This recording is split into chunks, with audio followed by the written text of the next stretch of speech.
Hello. Welcome to sunny June. We hope it's sunny where you are. This is sunny May when we're recording this, but we hope that the sun has continued to shine into the early summer for you guys. So we've walked across the road to the cathedral and we're sitting in the Garth, just where generation after generation of people have come together to worship, to explore the place and meaning of God in their life. And the generations coming together is something that we are really passionate about, and I'm sure you are too, and thinking especially about the relationships that grandparents have with their grandchildren. And this is something that we're going to be having a focus on early next year.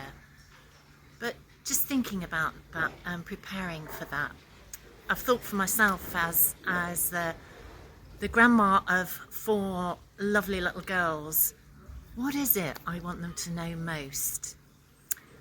And my vicar repeatedly reminds us that we are precious children of God, that we are loved by God completely and utterly. And you know, actually that's the bottom line. That's what I want the 4 of them to know.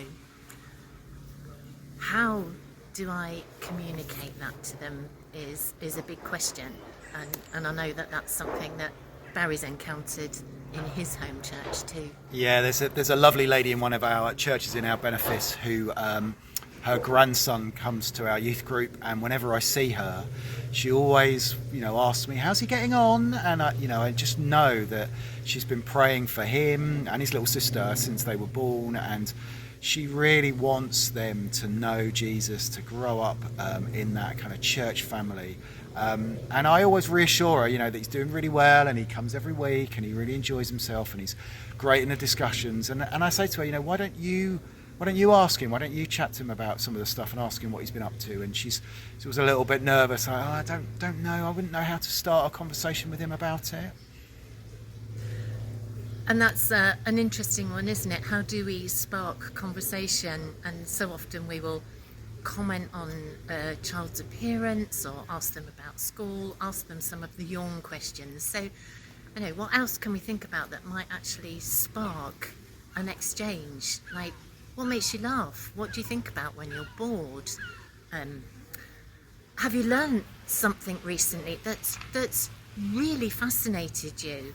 Do you need some help with that? Is there a way we could find out more together? What can I do that might support you with that? All kinds of things. Has anything made you really mad today? It's a question that often sparks a response in children. It might be a thing, or it might be an exchange in school, whatever. But actually more important, once we've got the conversation going, is not what we ask or the content of it, but it's the quality of how we listen, and how we feed back and respond to that. Sometimes it is right and appropriate to put God into the conversation if it's part of our own experience.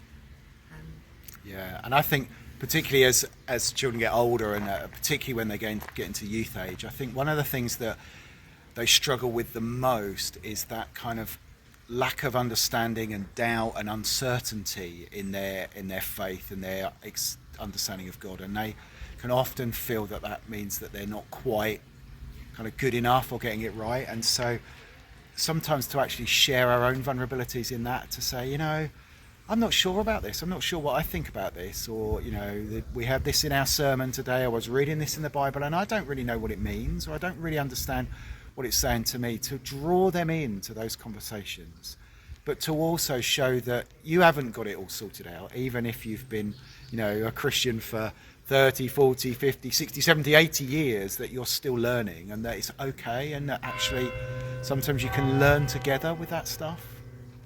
Yeah, absolutely. And I think at the end of the day, also letting your grandchildren know that you pray for them continuously, that you hold them before God by name. And that's really, really important. And I would say encourage them to pray for you as well. Yeah. This is a two-way thing, isn't it? To actually say, I've got this thing going on, and I wondered if you might pray for me about it. What an amazing spiritual link you can make together through prayer. So watch this space. There will be more information coming out about how we're going to be celebrating grandparents and that really significant relationship. There's going to be some promotional videos, and we will let you know in good time the dates at which things are happening. Some of it which is going to be back here at our wonderful cathedral. And we will catch up with you soon. Enjoy the sunshine.